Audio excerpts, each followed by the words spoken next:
very innocent and beautiful relationship, which everyone has spun it out of control. My first impression was that he's a very loving, caring, humble man.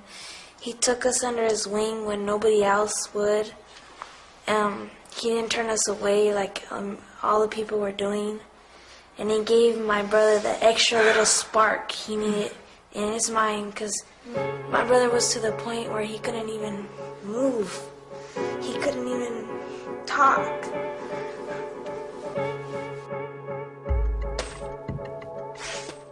On November 20th, 2003, Michael Jackson turned himself into the police after being charged with multiple counts of sexual misconduct with the child after his home, Neverland, was raided by the Santa Barbara Police Department.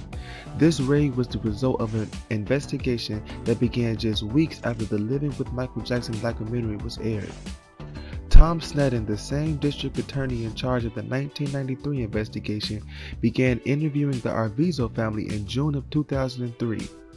After multiple interviews from June to November, Gavin Arvizo told investigators that Michael had molested him multiple times between February 7, 2003 and March 10, 2003, which was later changed to February 21, 2003 to March 12, 2003.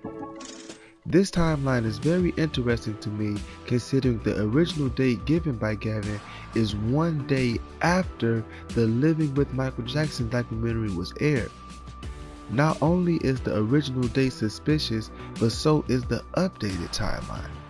According to Gavin, Michael began molesting him 7 days after the Santa Barbara Police Department opened an investigation into Michael. Multiple months after Gavin and Michael were interviewed together by Martin Bashir, and 3 years after Michael first invited the Arvizo family to Neverland. I don't know about you guys, but something isn't adding up. In April 2004, a grand jury served Michael with additional charges totaling 14. If convicted, Michael could face up to 18 years in prison. In this part of the video, I will go over the allegations in detail. As I will be discussing child molestation accusations, there will be a trigger warning for this part of the video.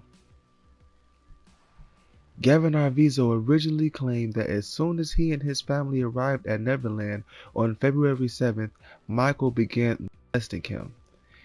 He later changed it to February 20th. He claimed Michael served him alcohol on multiple occasions. His siblings Star and Devlin Arvizo also testified to seeing Michael serve their brother alcohol. Gavin claimed that Michael would show him his porn collection and ejaculate him. Star testified saying he saw Michael rubbing his penis against Gavin's buttocks while Gavin was sleeping. The Arvizo family later claimed that Michael held them hostage at Neverland, forced them to participate in the clip that played at the beginning of this video. Inside? And what did he do next? He started masturbating me.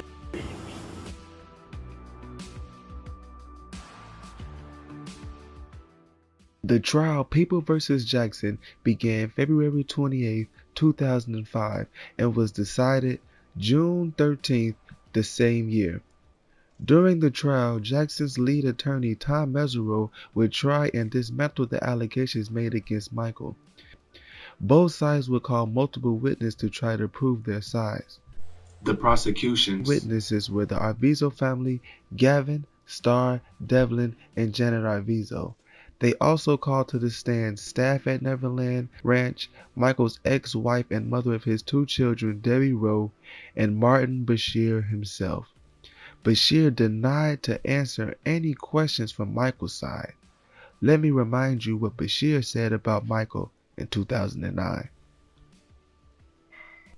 There was a small part of that which contained a controversy concerning his relationship with other young people. But the truth is that he was never convicted of any crime. I never saw any wrongdoing myself. And whilst his lifestyle may have been a bit unorthodox, I don't believe it was criminal. The prosecution's top witness was supposed to be the testimony of Michael's first accuser, Jordan Chandler, who would now be a 25-year-old adult. Instead of testifying for the prosecution, Jordan decided to flee the country. Instead, time spent and convinced Jordan's mother, June Chandler, to testify, the same mother Jordan had emancipated himself from over a decade prior. The defense team called multiple witnesses to try and invalidate the prosecution's story. Tom Mesereau and the defense called multiple celebrities to testify that the Arvizo family had tried to scam them in the past. These celebrities included George Lopez, Jay Leno, and Chris Tucker. Chris Tucker, who had recently become friends with Michael, said he warned Michael about the Arvizo family. The Rush Hour star called the family cunning. Called Home Alone actor and longtime friend of Michael, Macaulay Culkin, to the stand. Macaulay testified that he had shared a bed over a dozen times between the ages of 9 and 14 with Michael, and nothing inappropriate had ever happened. The star witness for the defense was Wade Robeson. Wade was cross-examined by the prosecution and held firm that Michael never molested him. Again, remember that name for later. One of the defense's main argument was that Gavin initially told the prosecution that Jackson molested him before he publicly defended Michael, to later declare the abuse took place after the Arvizo family defended Michael in February 2003. The defense also outlined that even the prosecution acknowledged that Michael was not on the ranch with Gavin in February, saying Michael was with the family from March 2nd to March 5th and again from March 9th to March 12th, meaning the original timeline was not possible. Another inconsistency was Gavin told investigators he was molested at least 5 times, but was only able to recall 2 stories while testifying. The defense also thought it was strange that Starr claimed to have broken into Michael's room and seen Michael molest his brother, but told the defense that Michael had an alarm that goes off if anyone approaches his bedroom. Starr claimed to have seen Michael fully naked, but testified he thought the singer was completely white all over. Michael suffered from vitiligo, which causes patches on the skin. Michael was not fully white. Starr also told police he witnessed Jackson rubbing his penis on Gavin while Gavin was sleeping, but denied he ever made that claim during trial. In spring of 2003, Gavin told his principal that Michael had not molested him. I'm not sure why his principal was asking him stuff like that, but hey. The prosecution also claimed that Michael forced the family to shoot the video defending Michael to improve his public image before beginning his abuse of Gavin the next month. Totally false. Before I would hurt a child, I would slit my wrists. I would never hurt a child. This is totally false. I was outraged. I could never do something like that. This is a kid you knew? Yes. How would you characterize your relationship with this boy? I've helped many, many, many children, thousands of children. Cancer kids, leukemia kids. This is one of many.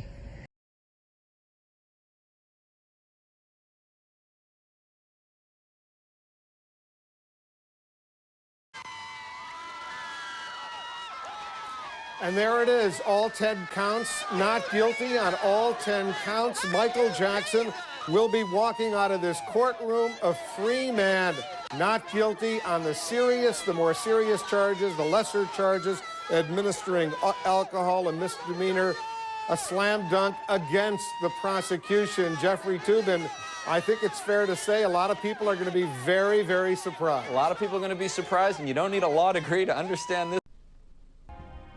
After 36 hours of deliberation, the jury cleared Michael on all 10 felony counts and all 4 misdemeanors. After the trial, multiple members of the jury did interviews alone as well as in groups. It seems the jury did not believe the Arvizo family story, with some saying they believe the family used their history of acting to try and persuade the jury. Interview. Actually, that tape became very important. Most of us felt the same way, that we were looking for his demeanor. How was his body? Was he, moving around a lot? Was he nervous? Was he anxious? And he didn't seem to come across that someone that had been molested. He just looked like someone that was just having fun, like been at a video arcade or something. He didn't seem nervous at all, and we felt that the police were trying to get him to say things that they wanted him to say so they could have that recorded.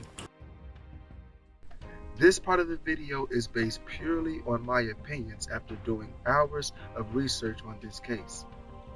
In my opinion, for some reason, the district attorney Tom Snedden had a vendetta against Michael and saw the relationship Michael had with Gavin in the Living with Michael Jackson documentary as a great way to get a second chance at bringing down Michael. Honestly, I think the whole scenario was ridiculous. The entire basis of starting an investigation against Michael was the Bashir documentary. But during the trial, the prosecution made the outrageous claim that Michael began his abuse months after the documentary was filmed. I think the Arvizo family, in particular Janet Arvizo, saw this as an opportunity to come up on millions of dollars the same way the Chandler family had a decade prior. This is why it took Gavin 5 months to tell the prosecution he had been abused after previously telling them he had not been abused, as well as defending Michael on television. This was not the first time Janet had tried to take advantage of a celebrity using Gavin's sickness. She did the same to Michael's friend Chris Tucker and others. She also unsuccessfully sued JCPenney in 1999, claiming they attacked and molested her after they found her son Gavin shoplifting. I know that this kind of abuse can cause a victim to suppress memories and get some details wrong. Many people say that's why Gavin mixed up so many things during the trial. But what about his siblings and mother? None of the other siblings claimed to be abused, but both contradicted their stories multiple times in trial.